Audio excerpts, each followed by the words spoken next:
Thanks everybody for joining. My name is Trace. If you don't know me already, I'm the co-owner and president of Roots Down. This is our member roll call. This is the fourth one we've done. And it's open to the whole community. But the idea of these roll calls is for us to talk about what Roots Down is doing in the ecological landscaping space, as well as give room for guest speakers to talk and educate our members about interesting topics, as well as connect, learn about what is coming up in the community and how people can get involved in the Fruitful Communities Initiative. Today, we have a truly special guest, Vicki Mann from QuietGA. I have known Vicki for a little over a year now, I believe. I feel like I've gotten to know you, Vicki, and your mission with QuietGA is absolutely amazing, which I'll give you an opportunity to speak to if you'd so like. But Vicki's giving an amazing presentation, partially based on Doug Tallamy's most recent book, but also based on other sources about how your backyards and your front yards can be amazing places to grow nature. So without further ado, I will introduce Vicki Mann. All right. Well, thanks, Trace. And thanks everyone for joining. And I'd like to introduce also Leslie Inman. She's the one that this presentation is really based off of, as well as Doug Tallamy's teaching. So, and like 99.99% so the percent of the graphics I'm going to show are Leslie's. She's created Pollinator Friendly Yards on Facebook. If you aren't following her, you definitely should. QuietGA started about a year and a half ago. Our focus is on transitioning, getting homeowners and landscapers to transition from gas leaf blowers to electric. I started down that path and just realized there was a lot more that I could be doing in my yard. And so I connected with Leslie. And this presentation is a way of expanding QuietGA's outreach, if you will, because I think if we start teaching people about ways that they can treat their yards better, take care of them better, they'll naturally progress away from using gas leaf blowers or really any leaf blowers. So that's kind of what this presentation is based on. And I'm hoping that we make this very interactive. If you've got questions, feel free, and other ones to chime in. Can you guys see the screen? Yes, okay. Vicki. And also, if you have any questions, if you don't want to pipe up, you can also write them in the chat. And I'll let you know, Vicki, if there's some questions in the chat. Yeah. Was there another point in there someone wanted to? Okay. All right. So this is called Your Yard is Nature's Best Hope, and it's based, like I said, on Leslie wrote a great book called Your Yard is Nature, and then Doug Tallamy's Nature's Your Best Hope. So let's see, we'll go ahead and move down. So looking at the agenda, and I have a lot of slides and I can spend a little bit of time or go through them quickly, but really want to talk about what's happening and why that's important, how you can get started. There are about 10 steps, and or how you can help, and then how you can get started, because it can be a little overwhelming, and summarize with 3 takeaways. And then I've got some slides with additional information and resources. So what's happening is both birds and insects are disappearing at a very alarming rate.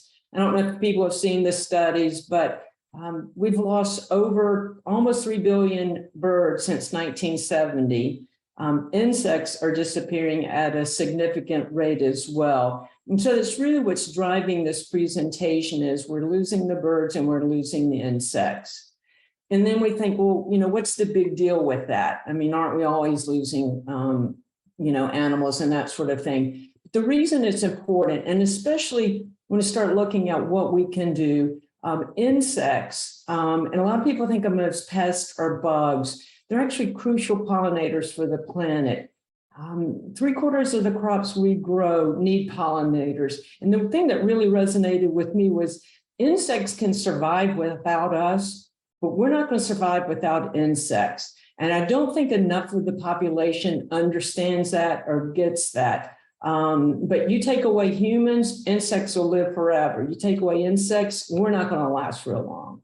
And then the second part is birds are also, the last slide showed, we're losing significant amounts of birds. And they also have ecological value in that they're insect and rodent control, plant pollination, they disperse their seeds. And one of the things I found out too is birds are what are called indicator species. And what that means is if you think of how back in the old days when there were the coal mines and they had, they called it the canary in the mine. So when the canary, if he died or whatever, because there were fumes in the mine, that was an indicator that something was wrong with the mine. What's happening with the birds and there being an indicator species is they're showing that the environment, both for them and for humans, are being impacted.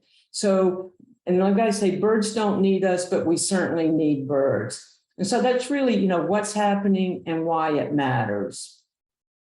And then this is the real meat of the presentation. And these 10 steps are based on the book that Leslie put together. And I'll go through each one of these. I've got slides, but and some of these, I'm sure most of you know about them, maybe not all the details, but it's as much about educating as many people as we can about little things they can take, little steps they can take in their yards. Any questions so far? Yes, I'm only seeing the first slide. Have you gone to the next slide yet? Yeah. It didn't move? No, I'm only seeing the first one. Oh, well, no wonder you guys are, let's see. Vicki, you might want to, when you shared, did you share your whole screen? I thought that I did. Thanks for saying something, Leslie. Sure. I know you have great slides. We don't want to miss them. No, you definitely don't want to miss. Okay. Let me just see. Let me close this one out. All right. Let me see if I can. Thank you for stopping. I was just yakking away. Oh, everything you said was great. It was great. I know we want to see the visuals that match what you were saying. Yeah, definitely. All right, let me try this again. All right.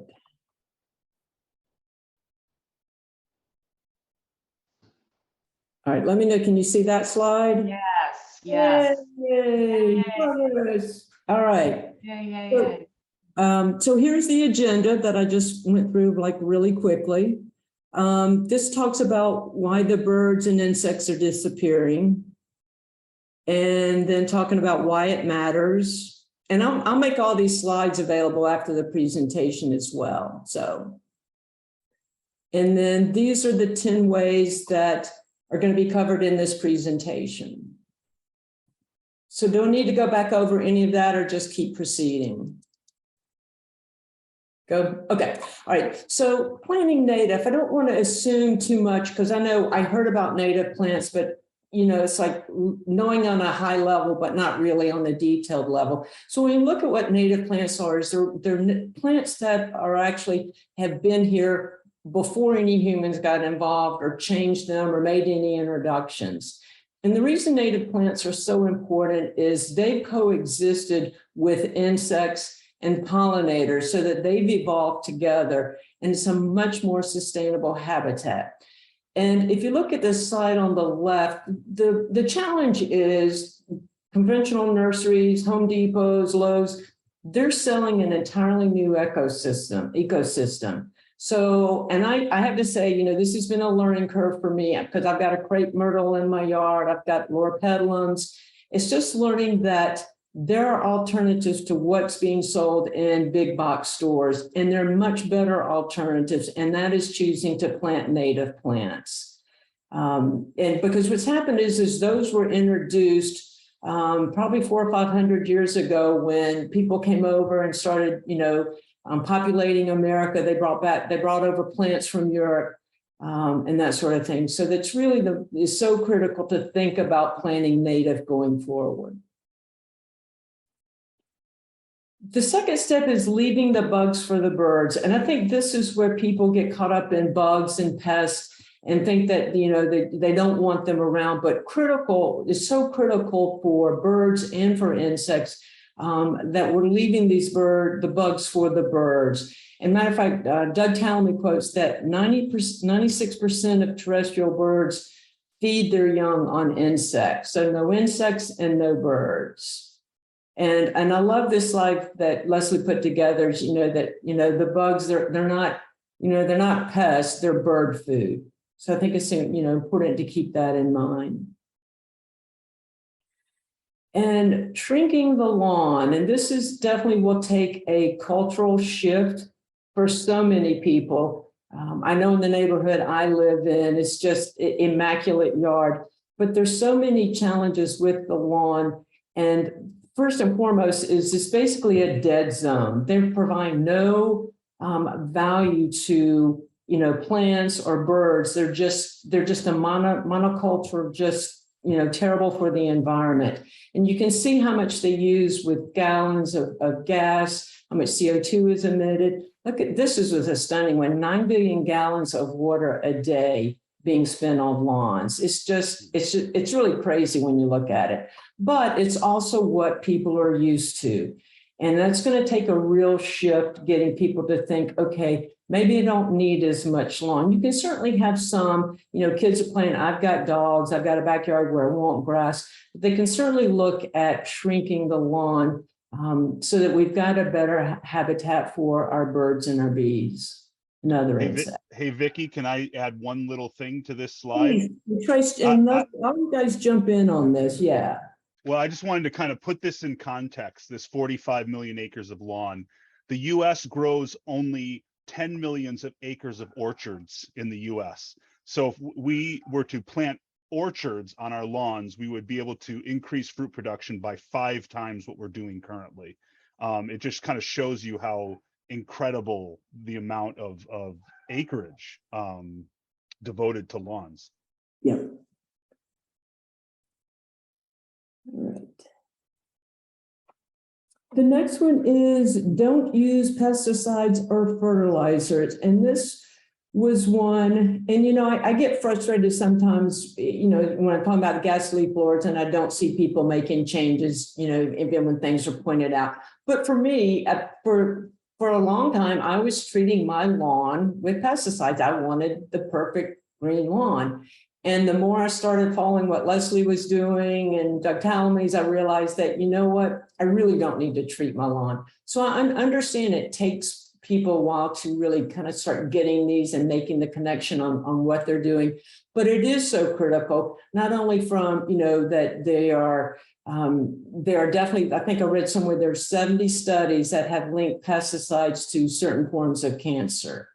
The runoff, and this was the one that really got me, is that there's so much runoff from lawn pesticides and fertilizer that they're contaminating our local watersheds. I think I saw the EPA estimated 40 to 60% of fertilizer is a runoff into our waterways. And that's significant. So if we could just cut back on that, it would make a huge impact.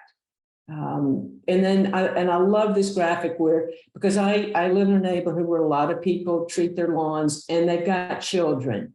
And really, what do they want their children to remember about, their childhood? Is it keep off the lawn, or is it seeing, fireflies, or as we call them in the South, lightning bugs? The next one is turn off outdoor lights. And this helps both birds and insects. Birds migrate, 80% of them migrate at night. And there are two things that, people think, okay, you need to turn off the lights so that they don't run into the buildings. That's one aspect of how they die. But another is they get so exhausted and lost while they're trying to migrate around the buildings that it exhausts them, and then they have a really hard time making their lengthy flight that they're trying to do. And insects kind of the same way. They're kind of buzzing around and losing their energy that they need to keep alive, because insects don't have a real long life.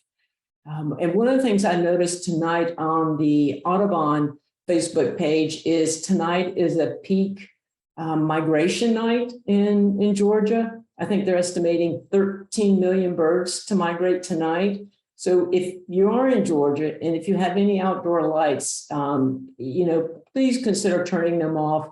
And you also can consider switching to motion activated lights as an alternative, because I understand from a safety and security standpoint, people feel better with outdoor lights, but consider motion detectors as a way to help with that.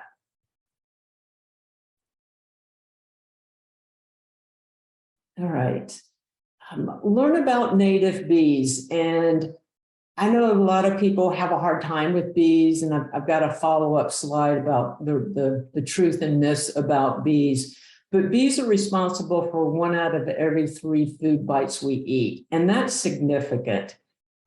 So just be aware that, how important they are to pollinators, or how they are, for plants. And if we look at the reason I wanted to kind of talk about the truth about bees, and this comes from Doug Tallamy, only female bees sting, and only in self-defense or in defense of the hive. And a lot of bees actually, hibernate or bury themselves into the ground. I think 70% of them do. So just kind of keep that in mind. I know a lot of parents will say, oh, I can't plant plants because the bees will sting my children. And I understand that if you've got children who are allergic. I'm not saying it's not an issue, but just be aware that most bees don't sting.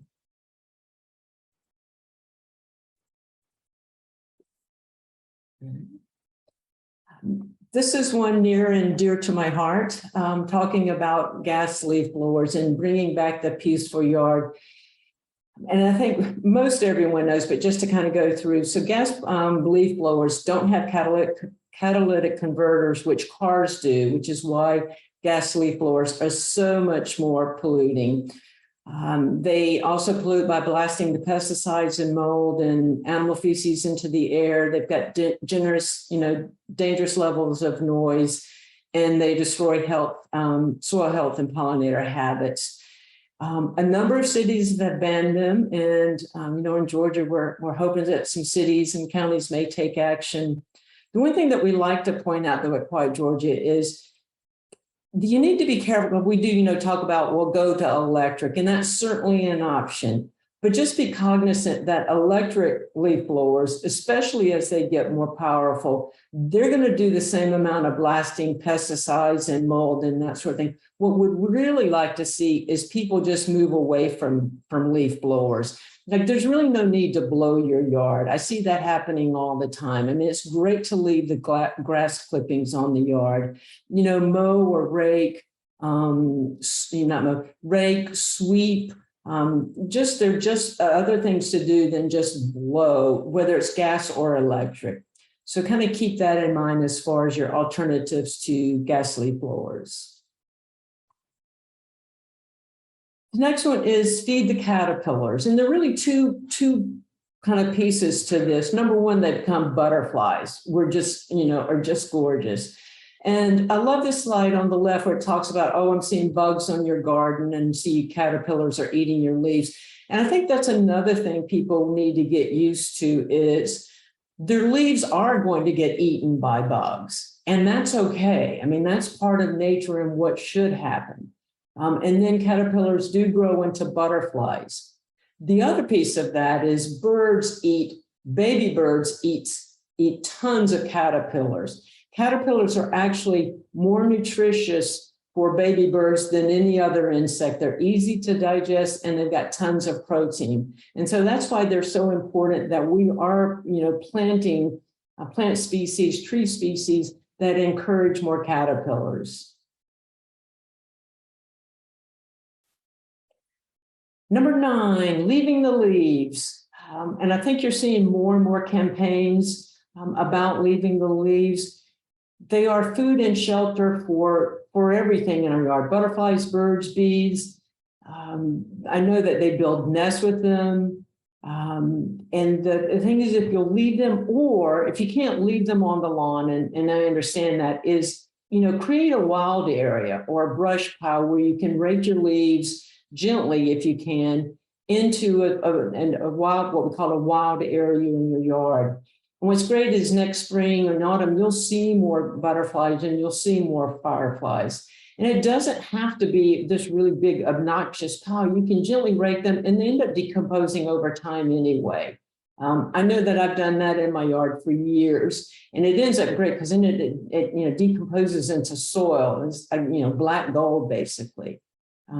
It's great. So if we can just get more people to leave their leaves. I've actually got a neighbor who mulches his leaves, and I've gone over and picked up 6 or 7 of his yard bags and dumped them into my yard. I mean, they make great mulch. It's just sad that he's not leaving them on his yard. And then recognize that bugs are essential part of a functioning ecosystem, and just pointing out that we can't live without insects and they can live without them. And I was reading an article and they made a great point. This whole helping the environment at a local level. This isn't anything like the pandemic where we need to create a shot to counteract the virus. This isn't like huge global change where we need to create new technologies. This is all something that we can do in our yards that doesn't need government intervention, that we can take it upon ourselves to do. And it's such an easy way to make a difference on a local level. How to get started. And are there any questions so far? Quite a bunch. Okay. How to get I'll say well, first of all, this is just fabulous information, and just what you were saying about adding native plants. And I just wanted to make that connection that if we want more butterflies, it's those native plants that those caterpillars evolved with that will bring more butterflies to your yard. Yes, you can have nectar plants, but if you don't have the native plants where the caterpillars and where we're actually feeding the caterpillars, that's how we see more butterflies. So that's that connection with native plants. But all this that you said is just, yeah, so hopeful, very hopeful. Yeah, and another thing that that I was reading about is we hear so much about sustainability from recycling and buying electric and all that sort of things. One of the most sustainable things we can do is plant native plants. I mean, that is, and you rarely hear that when they talk about all these sustainable initiatives. And that is at the very local level that could make one of the biggest impacts is to plant native, just for what you're mentioning, Leslie. So I think I agree. And these things catch on, like composting. So that's why it's so great that you're doing this and talking about this, because this is a huge thing that everyone can do. Oh, and I just wanted to point out that what you had already said, if you plant the native plants, then you have the caterpillars and the butterflies, but we need a lot of the caterpillars because we want them to be butterflies, and then we want them to feed the baby birds. So you need a lot of caterpillars to keep the ecosystem going. But yeah, yes, so that's all. Thank you. Oh, no, and great. And yeah, anyone chime in too as well. I mean, it's hoping to, keep, have a discussion on this or, other things that people are doing.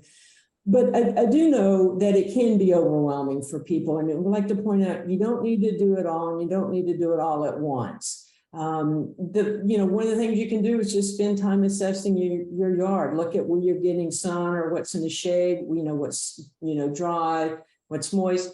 And consider the seasons, and I have to say this, I'm guilty of this. So I was going to buy some native plants, I think over the winter or something. And so I was looking at all the sunny areas and oh, that'll work there. And then I forgot that the leaves were going to come in and it was going to be a shady area. So just keep that in mind when you're assessing your yard. take in into the, you know, seasons and that sort of thing. You know, just like to point out that just do one or two things and you'll find out it really does make an impact. The step I've taken is I've decided that any new plants coming into my yard will be native. I have the very traditional, I've heard of, you know, talking about native plants, and apparently what I have in my yard is either called exotic or non-traditional or introduced. You know, they're the azaleas and that sort of thing. And I'm not in a position I'm going to rip all of those out. I know some people might, but any new plants coming in will be native. And I had an azalea die this summer, and it's like, okay, in the years past, I would have watered it and tried to keep it alive. I thought, you know what, I'm going to let it, die, and then I'll figure out something else to plant there. One thing that people are doing is what's called pocket planting. If you don't have a big yard, or you're just not sure what you want to do, I think you could pick out a small area. It could be 10 by 10 and plant just a really small native plant garden. And that would be enough to start a pollinator habitat. Another really easy thing to do is don't cut your plants back in the fall. This is, they provide seed and cover for birds. And I think, you always hear people, oh, let's get in there and clean up my yard. But one of the best things you do is just let them stay for the fall until they come back in the spring. Spread the word, tell your neighbors and show kids. Kids love nature. They love bugs. I mean, if we can pass that on to this next generation, that will help change as well. You can buy a book from your little neighborhood library. I've done that with several books. I bought a number of Leslie's books and some of Doug Tallamy's books, and they don't stay in the little library. And I'm not sure they always come back. They're really great books. But it's an easy way to get the word out. And then I mentioned alternatives to gas leaf blowers.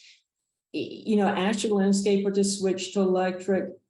If they're going to blow, ask them just to blow less. That does not seem like a hard concept. It's just blow less. And if we can just get people used to a less than pristine yard and less than pristine hardscape areas, it would go a long way. And I think the reason you see so many bans and stuff coming up is because people aren't considering that they could just do a little less and things would not get so contentious. Next one. Just some other small efforts.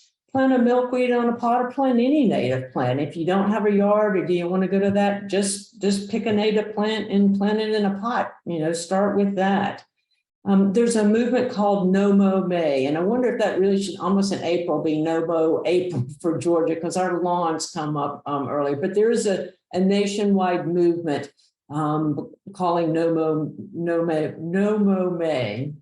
Put out fresh water for birds and wildlife. And that can be as simple as just a saucer. And I've got 4 different bird baths, haven't spent hardly any money on them, and birds love them. And that's one of the biggest attractors in my yard are my bird baths. And that's easy to do.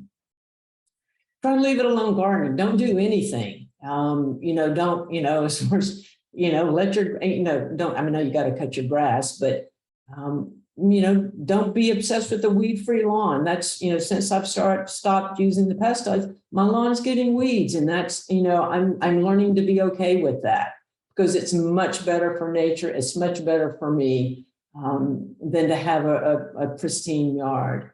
Easy thing is create the compost pile. Vicki? Yes. I too agree with you. Leave the lawn. We've tried to perfect it too much. And what we find is that you can actually buy clover seeds to help you switch to weeds, but my weedy lawn stays greener a whole lot longer. And so many people have complimented us on it, as long as we keep it somewhat short. Yep. Another option that you don't mention here, the Georgia UGA people came, and I was talking to them about how I could have less grass, and they said, why don't you use pygmy mondo? And the places where I planted it in the backyard that are in the shade, it hardly gets weeds. It never has to be mowed. Never has to be mowed. So I'm guessing it's non-native, but I think that's the challenge. It's not. Yeah. compared to grass, it's at least less gas being put into the atmosphere. So. Listen, And that's what's exciting about that people are getting into native plants. And now we have Beach Hollow Farms right behind your DeKalb Farmers Market that sells. And so I bought some native grasses, and there's one called white tinged sedge, and it's just a beautiful, and you just like what you're saying, Barbara, you don't have to do anything to it. You don't have to mow it. And it's because it's native, it's probably a host plant for those little tiny beautiful skippers. Always use grasses and sedges as their so yes, you're right, there are other plants we can use that you don't Why have are to. there no pictures? Yeah. Great idea. hey, Leslie, will you put that grass in the chat, or maybe I'd love to know what that, or I can get it, or email me. I'd love to know what. Yes, I'm gonna step away. I have the little tag. I want to make sure I get the Okay. and then I'll put it there in the chat. Okay. All right. Was there another question? Okay. The other thing that we do for a really simple compost pile, we collect vegetable stuff over a week or so in a bucket, and then we take it out to an area of the yard that's not very visible, dig a hole, throw it in, and 2 weeks later, we've got compost. It's amazing how fast the worms and whatever get to it. It doesn't smell. There's not a lot of turning and doing and whatever. It's just really easy. Yep. That's great. It's just those little steps like that make a difference. It's it's compost. It's not going into the garbage, to DeKalb County, whatever you live. Yeah, compost is almost like a miracle thing if we could get more people to think about it. Yeah. White tinged sedge. So summarizing in 3 takeaways, because I know I've kind of had a lot of information. Number one is just let them live. Let the birds and let the insects live. Mm-hmm. Plant native. And the thing is, do less so that you'll have more. Less lawn, leaf blowing, outdoor lights, pesticides, and you're going to end up having more butterflies and birds and all the things that are so much better for our environment and for our birds and our insects. So those are kind of the 3 key takeaways. And I'm going to go into, because it seems we've got enough time. I've got a few more slides, if that's okay, kind of additional information, unless there are any other questions. So one of the things that we talk about is when buying native, if possible, buy what we call the straight species. Cultivars and hybrids are being bred to really, make them more visually appealing for most cases, more showy flowers. And as a second bullet mentions, double blooms are stunning, but they're not necessarily bee friendly. So if possible, and you can always know if it's a cultivar if the name is in quotes.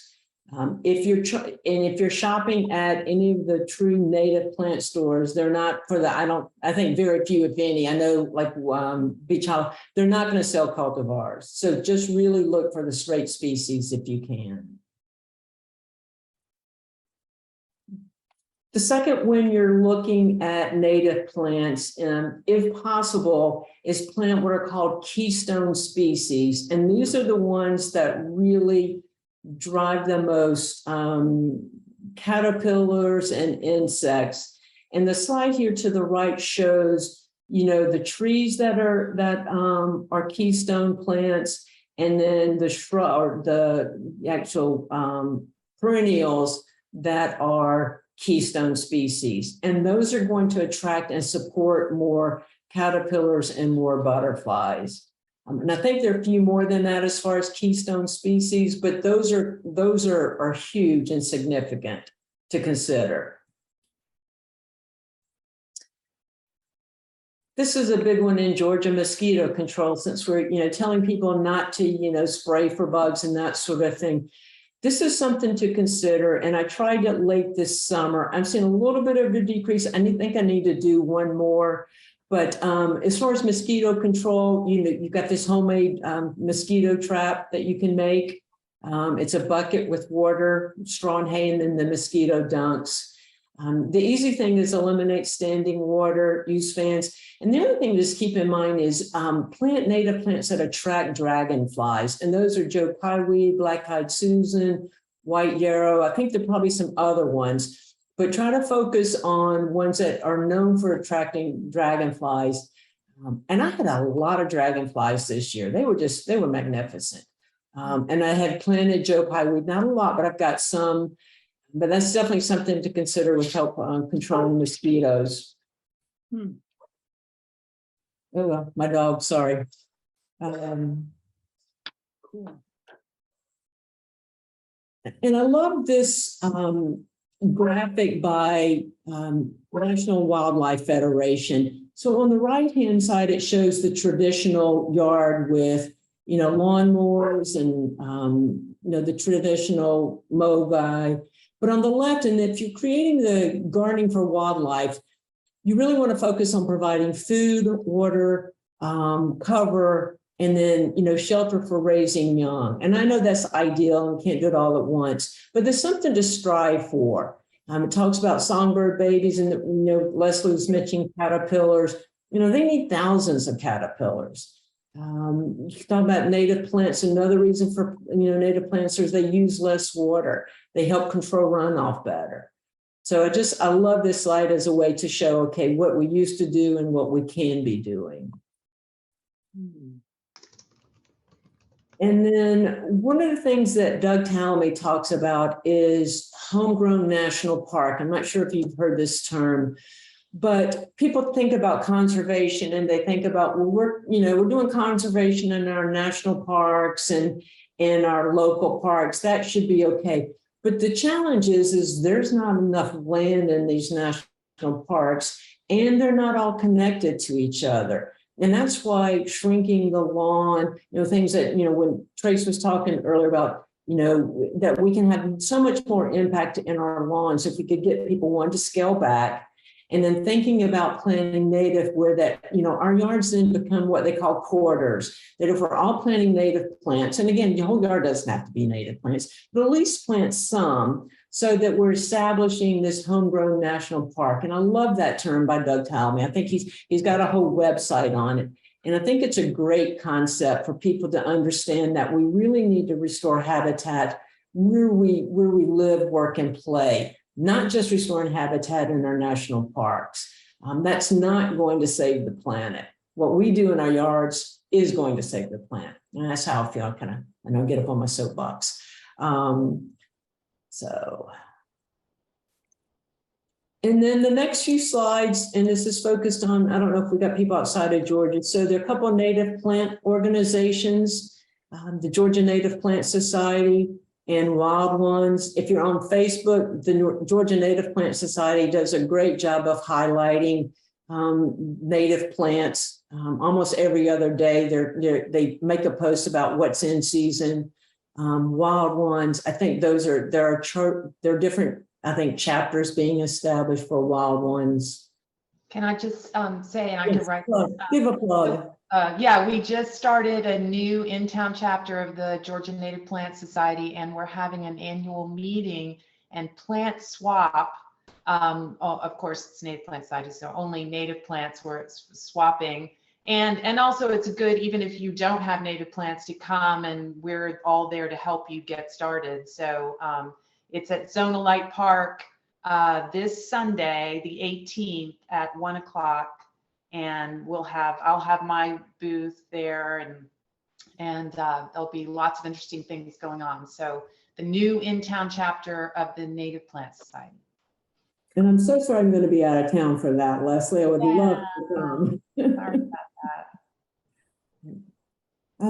So where to buy native plants in the Atlanta area? I think you may have heard us mention Beach Hollow Farms a couple of times. They're near Scottsdale, or their original location is out in Lexington. Georgia State University has a native botanical garden where they sell native plants, Georgia natives, and then the Georgia Native Plant Society on their website. They've got a directory that lists locations that sell native plants, and then maybe a mix. So you do have to be real careful with that, but those are, a couple of locations that you can look into in Georgia. And then I just really get, the rest of it is just the next 3 slides are just a bunch of links to resources. And again, I'll share this so that, for most of the points I was trying to make in the presentation, I tried to add the supporting documentation or the supporting link. So it's, and this is like, if you can do 2 things that really want to follow or know what's going on, it's I follow Leslie on Pollinator Friendly Yards on Facebook and Doug Tallamy. I consider those my 2 gurus, Quiet Georgia, and then that's the rest of the resources. And I love this one, the loss of insects is an apocalypse worth worrying about. There's some great articles out there, very easy steps to take. Talk about honeybees. I know we hear a lot about honeybees, and honeybees actually are not native to North America. They pollinate a lot of crops, but they're not really native to North America. And there are a couple of good articles about that. And then talk about why lawns aren't sustainable, how they leaf blowers and lawns contribute to climate change, and the impacts. And I really like this article as far as impacts of leaf blowers, because you always hear about the issues. It's really the impact that leaf blowers have on everything. So those are some good articles. And those are my questions. That's the presentation. Yes. My question is,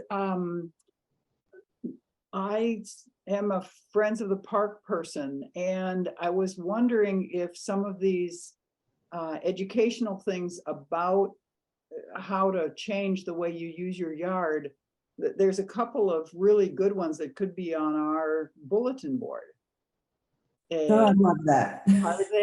Are there a nicely printed version of it? Is it I guess. No, but I'd be happy to work with you on something, Barbara. We'd love to help get the word out. Okay, that would be great, because I'm in a neighborhood where people care, but they don't really know enough about this, I think. And that was Friends of Springbrook Park. Okay. I'll put my contact info in the chat. That'd be great. That would be great. Yes, we all need to get Vicki to talk to our garden clubs and our people who are on the verge and want to help the planet, but just don't know these details. That's organization is your strong suit, the way you've organized it really well. Thank you, Leslie. It's been fun to put together, and I appreciate you letting me take all your graphics. Oh, that's what they're for. I'm so excited to see them all. And I hope Barbara can use them. That's great. Yep. They're beautiful. Yeah, very nice. Any other questions? I see there's some chat going on. Are there any questions in there? I wasn't keeping up with the chat. There weren't any questions in there, Vicki. Okay. All right. Trace, that's what I have. Well, excellent. Thank you so much, Vicki. That was absolutely wonderful. It was exactly what I was hoping for from you. It was really, really great. And thank you, Leslie, for all your help in helping her put together and all that you do at Pollinator Friendly Yards. I really do. Yeah, I strongly recommend y'all, if you're on Facebook, to join the group. It's an amazing community she's built there, and you'll find all sorts of amazing information. It looks like there is a question from Melanie. Yeah, HOAs are a tough one, Melanie. I think, I see what I've seen people talk is like starting to, and this, I think that is a long-term process. I think not long-term, it's like, it's kind of planting the seed with them, showing them this kind of information about ways they could do things differently. And you talk about an HOA, do you mean like letting you be able to plant native plants? Is that kind of what you're thinking, Melanie? Or you're trying to get your HOA to like take care of your, is it like they maintain your yards kind of a thing? Well, to explain the background on that question, I worked with the Georgia Native Plant Society for a number of years before I left Atlanta. And I know that we had members that came here seeking advice and help and support on the pushback they got from the HOAs who wanted them to keep their lawn cut close. And which is one of the benefits of the certification program that GMPS offers, which has this, I believe it's a silver and a gold now. I actually used, at the time they had a bronze and I used that to sell my home, but we had developers that were actually using it to sell the development of their communities they were building. But I know that it did help one of the members that she could put this nice sign out there that's distinguished looking and explain to the people that are walking their dogs or driving by why her yard is different. So it's all about education. But I know it's an ongoing challenge that it is. And I know in Florida and a county in Maryland, and I wish I could say there were more, but they have laws against the HOA being able to stop you from doing something that's obviously good for the environment, like planting native. And so hopefully that will grow. But I agree that with Vicki, it's a long-term thing. And we always tell our members, just, can you get involved? Could you be be on the HOA and get involved? And it would also be great to have a speaker come and talk in your neighborhood to educate. Another area that would work, Leslie, and I agree with that, is attending some of the city hall meetings, because we did that in Brookhaven and Tucker and a number of areas. Yes. Yeah. We're actually wanting to learn more, just didn't know it. So it's another way to tap into. They also have lists. Some of the developers have lists that they go to the cities for, and we need to get more native on those lists because they are the protein link to everything else of the food chain. But that would be something, it would be great to have some stories of people who've been able to get their HOAs to be more lenient or whatever, like a success story. Mm-hmm. That kind of think through that. I mean, I could post on the QuietGA, has anyone been successful in it, getting their HOA to move off such stringent, guidelines for the lawn, because it certainly seems like there's some, maybe some strategies there that others could utilize. I'd be happy to share with you one of the members I know that I'm friends with on Facebook. I'd share that with you and Leslie, so that perhaps y'all can approach her. If she would be interested in talking or sharing her experiences. Anyhow, just an idea. Yeah, yeah, if you want to, this is a friend of yours? I'm friends with her on Facebook, but I got to know her through the work I was doing in Native Plant Society. So I was into her at the plant sales, and she's very passionate. I think she lived in the Decatur area. Oh, I live in Decatur. Yeah. Okay.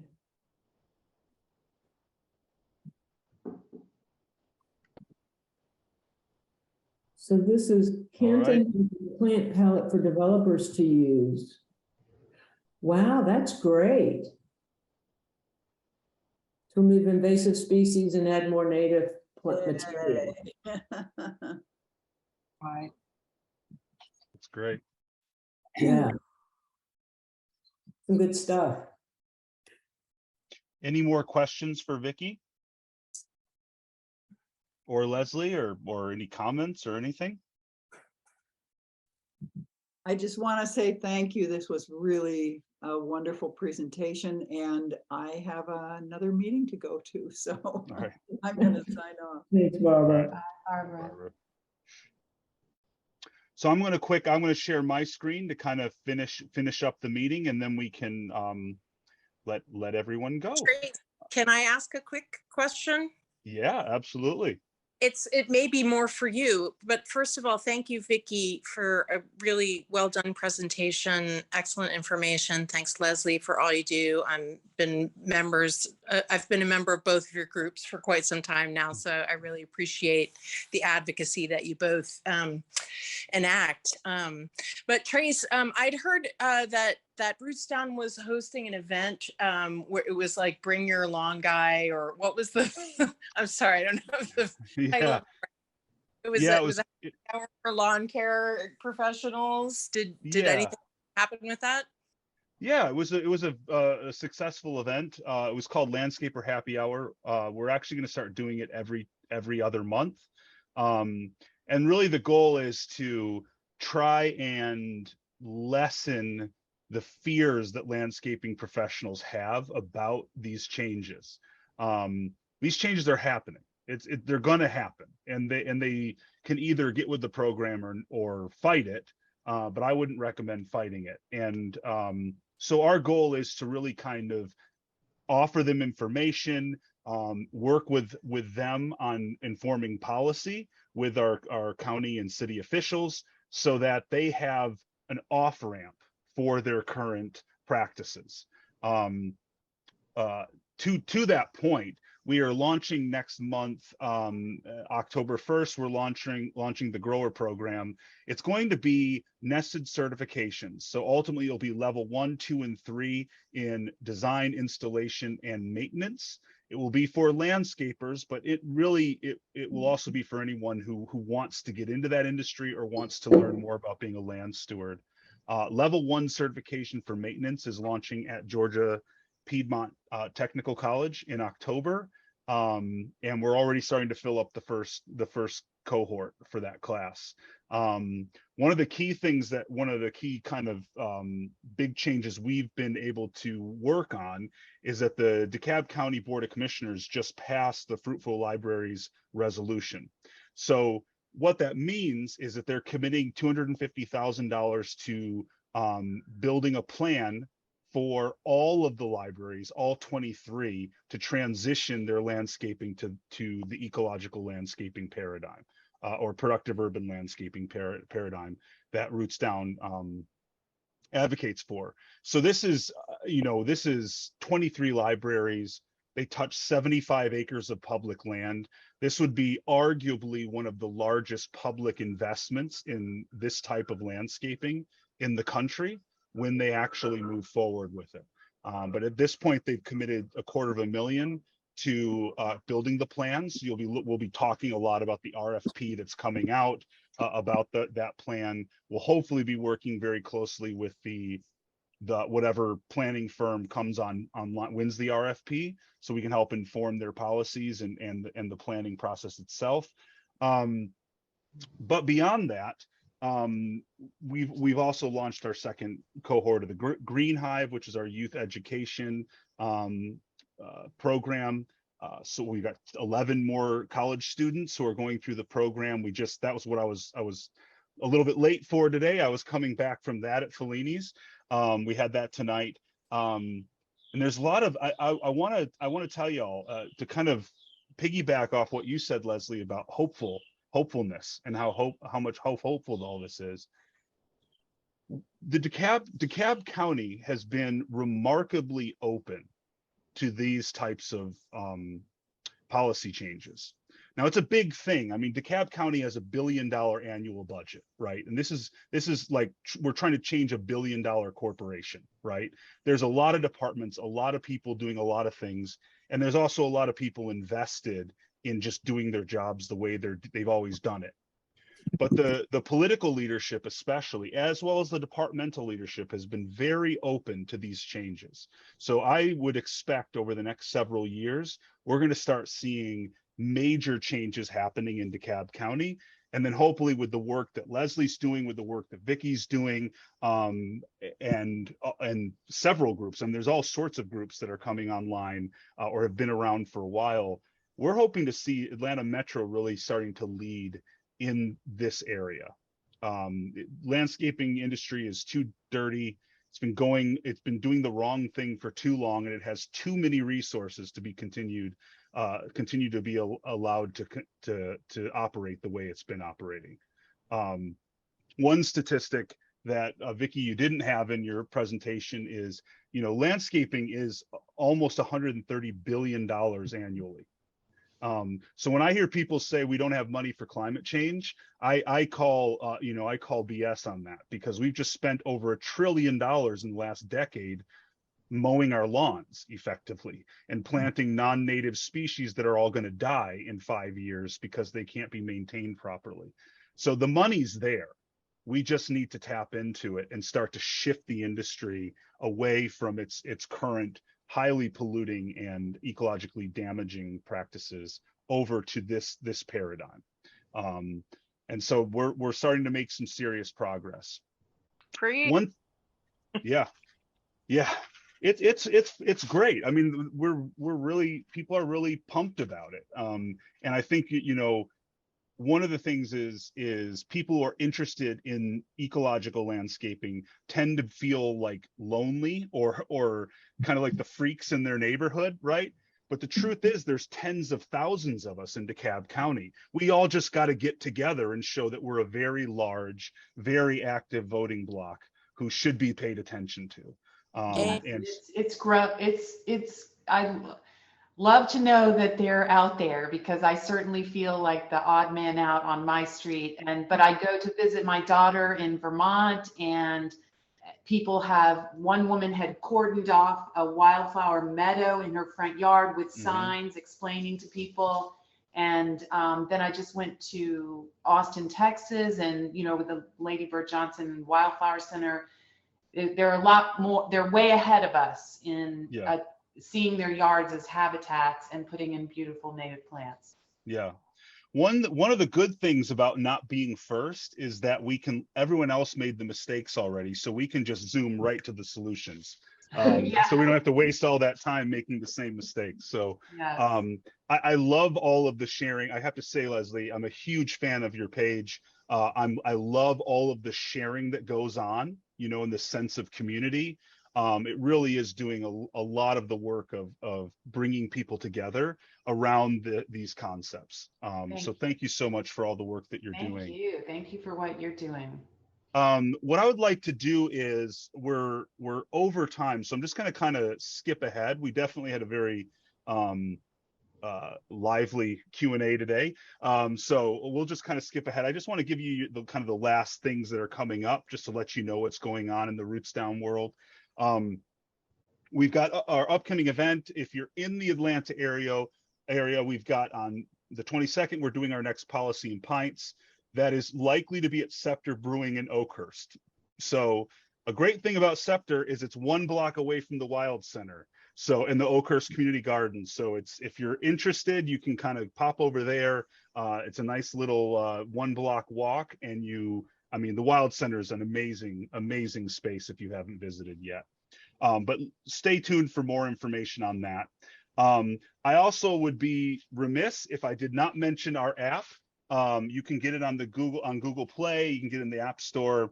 It's definitely in alpha, I'll say. It's a very small app.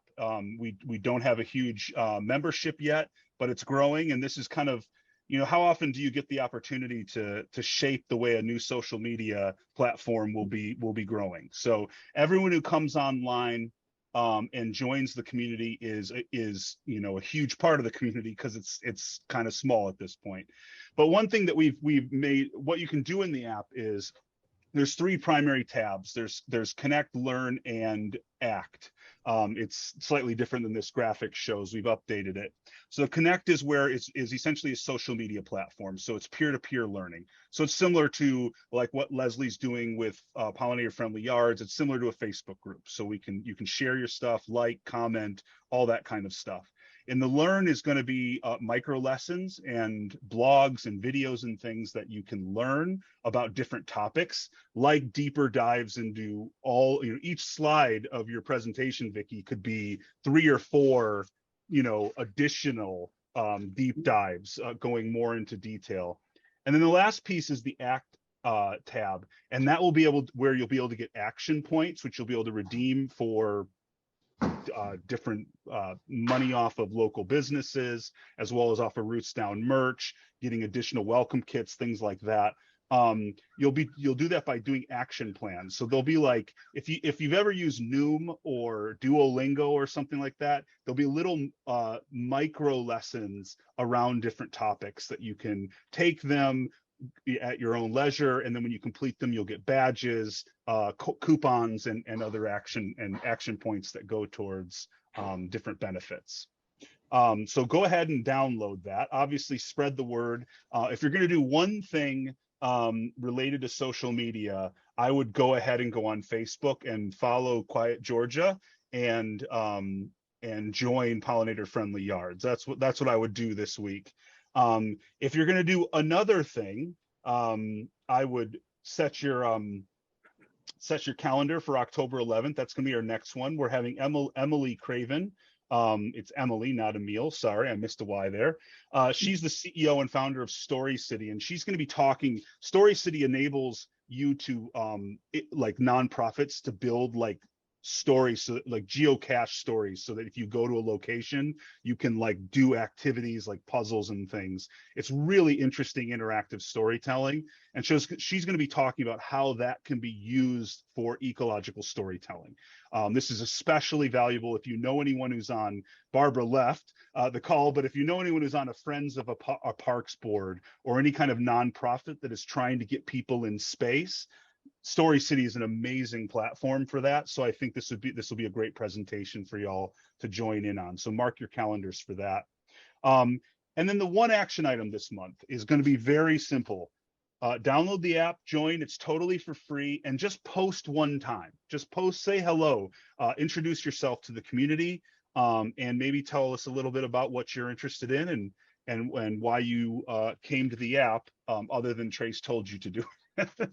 But the purpose of the app is for us to learn from each other, and exactly kind of what I was saying is that, like, I look at Roots Down as trying to be like the magnet lifting up all the metal filings who are all by themselves in their neighborhoods. Let's all get together and realize we're a much bigger and more powerful voting and political bloc than we even know, and start to make some real change here in DeKalb County and Atlanta Metro writ large.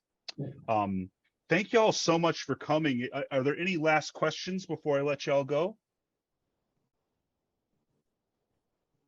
Thanks for everyone for joining. Really appreciate it. Thank you. Thank Thank you. you.